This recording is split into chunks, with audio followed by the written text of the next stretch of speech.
Hello, I'm Vaishali. This is Sowmya and Vishakha, and we are at the University of Aberdeen, and we are attending the Dorothy Heatcote Now Conference 2023.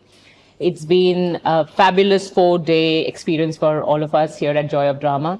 And I think all of us have attended different kind of workshops, and this conversation is in continuation to our first conversation day before yesterday, where we did a little recap of the first 2 days of the conference. Do watch that. The link is in the description.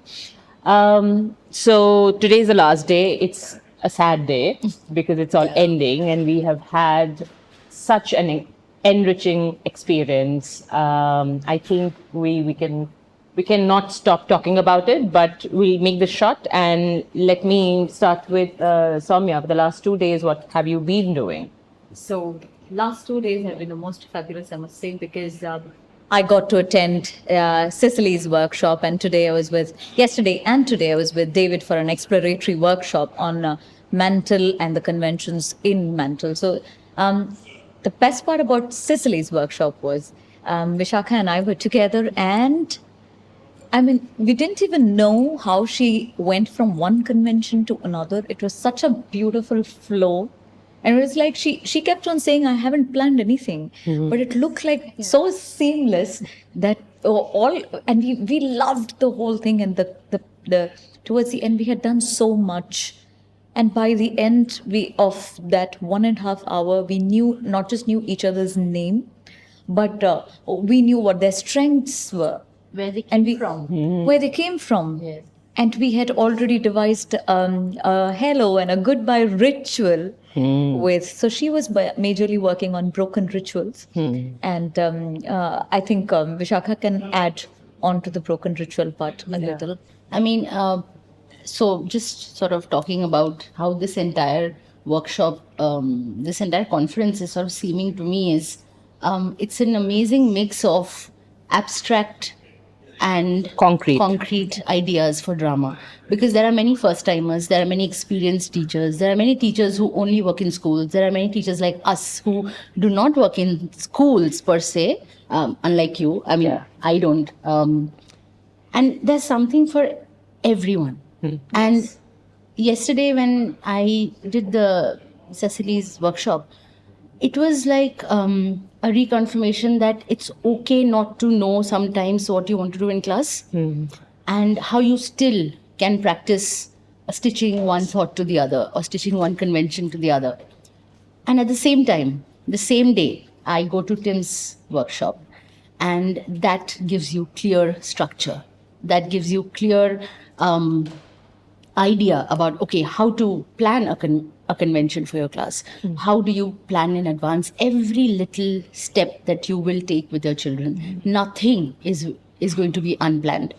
So it gave me a huge canvas where, yes, I might have classes where I don't have something planned, but my and I will also have classes where I will have everything planned. Or a hybrid. And yes, and there was space for every person to learn in their own way. Yes. And also as a facilitator, I had the space to take the class in the way that I think if I'm very, very sure about something, I can go that way as well. And I also have the freedom without feeling very squirmish about, oh my God, I don't know what to do next. Instead of, because the moment that feeling creeps in, you lose track. And you don't using your presence of mind. So working with the strengths of each one in the room while you're working on your own strength. I think that was the best takeaway from Cecily's. Yes, I think Cecily, and because she has been working in this field for the last, I don't know, 60 years, because she started working, yesterday I was fortunate to do an interview with her. And she mentioned that she started playing with drama in classrooms from the 60s. So she, with her vast knowledge and understanding of the space and the children and how things work, it was very reassuring to see that you can go in with one thought and then build on that Yes, thought, exactly. depending on what the children give you or what the participants in the workshop are gifting you, actually. I worked with Iona and Roberta, and we did conventions, we did different conventions, and we learned how you can use these drama conventions to teach theater, how to create a theater set, how to create a setting, how to intrigue children into a play or, a story by making set as the starting point. So we all talk about stimulating children, and we talk about empowering children, but it is so important to get empowered as a teacher, I feel.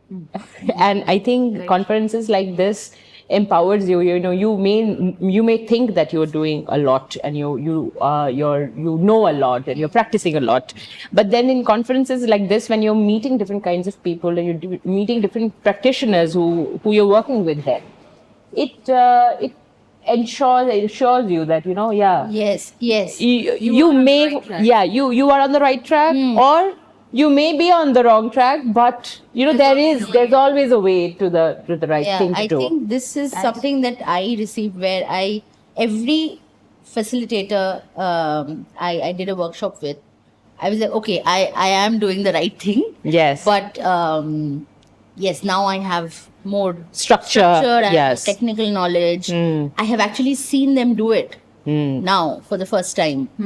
Because with Tim, I had lots of questions about conventions because I've read his writing that he himself has written, and he has actually tried to make it more explanatory by giving examples, pictures, diagrams, which was not a part of the original document. Yes. So it is very explanatory still, and yet I had so many questions because I had practiced it. Yes. And I could see that doing the conference this year was absolutely the right time for me to do the conference. If I was doing this last year, I would have fewer questions, which would be a waste of time. Yes. So this year, since I've worked with Mantle for 3 years and I've read the convention for the last 2 years, that same document, the questions that I asked him were really, really, it gave me the practical knowledge. He Yes. actually stood up and showed it to me. Yes. Because he knows that is a problem. Yes. It seems sometimes some conventions feel very complicated, but they're actually so easy. So he actually did it and showed it to the entire class. Yes. So I think, for me, this conference has come at the right time. Yeah. Amazing. No, I think, you go on. So, just taking off from what Vishakha said, from David's workshop yesterday and today, the way we were exploring, we were, it was just before, if we were supposed to say, go to a school and work out a Mantle project from tomorrow, what preparations would we make? So those preparations included we trying out a lot of steps and finally deciding, okay, this is how we're going to go. One of the major questions that came up is, where do we stop? And how do we stop? Yes. And all of it. So the major takeaway for me, of course, all of this can be worked out with conventions, but stepping it up was my best takeaway today, because generally, as drama teachers, we give the working time to children and then we try to get something concrete out of it. So instead of doing it like that, if you step it up, like going from 1 to 10, if we go 1 and 3 and 5 and 7 and then 9 Yes. and then the 10, for the teacher and The for the detailing. student, the detailing, not detailing of what their but detailing detailing of of the thought process. Yes. And the way it results, and it's a combination of every methodology that you can think of when it comes to study strategies, or when you come to anything assessment based. So you have a wider rubric. So I understand it in terms of, if I'm in the school and if I have a set of children coming to me and I know exactly when they're going to come to me, I can step it up. Yes. And I can step it up, including by the time we reach 9 and 10, we have the rubric ready. Yes. of their thought process. Yes, I think dramatic inquiry is something that we don't look at as, I think in schools, broadly, educators don't look at dramatic inquiry because dramatic inquiry is where children actually engage with their entire physicality, their, body, their mind, their voice, their spirit, everything comes together. And that's the real kind of learning. Exactly. And I feel that, we have the traditional system of learning. There are project-based learning, but how much of project-based is really project-based? How much of work are the children really doing physically when they're making a project? So I'm all in for project-based and, experiential learning. But what is really experiential learning? In fact, there's something very beautiful that Cecily mentioned yesterday is that, you want your children to create a world of their choice, of their wants and of their desires. But if they are not able to imagine that world, how will they create it? So it's very important to imagine worlds, and only dramatic inquiry can help you imagine a world that you can actually create. Yes. And I feel that it is very important, and more importance should be given to imagined learning, learning in imagined circumstances or imagined spaces. Yes. Because once that happens, then you are able to think about possibilities which, your immediate reality may not let you think about. But in drama, you can think about possible solutions to real life problems. And what we did today was with Iona and Roberta was to actually find a possible solution to real life problems that street dogs and stray dogs face, which is so dear to children. Children love animals. Yes. And the beautiful thing about children is that children always are ready to help. And because children are always ready to help, it becomes very easy to then give them the right, tools and techniques and right ideas and right information. Yes. For them to then take all of that and build an imagined world. Absolutely. Like David says, like mental or just working with drama is always in the child's mind. It's always for the greater good. Even for the teacher, it should be always that. For example, in Mantle of the Expert, yes, there is a client. Yes, there is a commission that the children get, but that doesn't mean it all becomes business and money making and all that. Yes.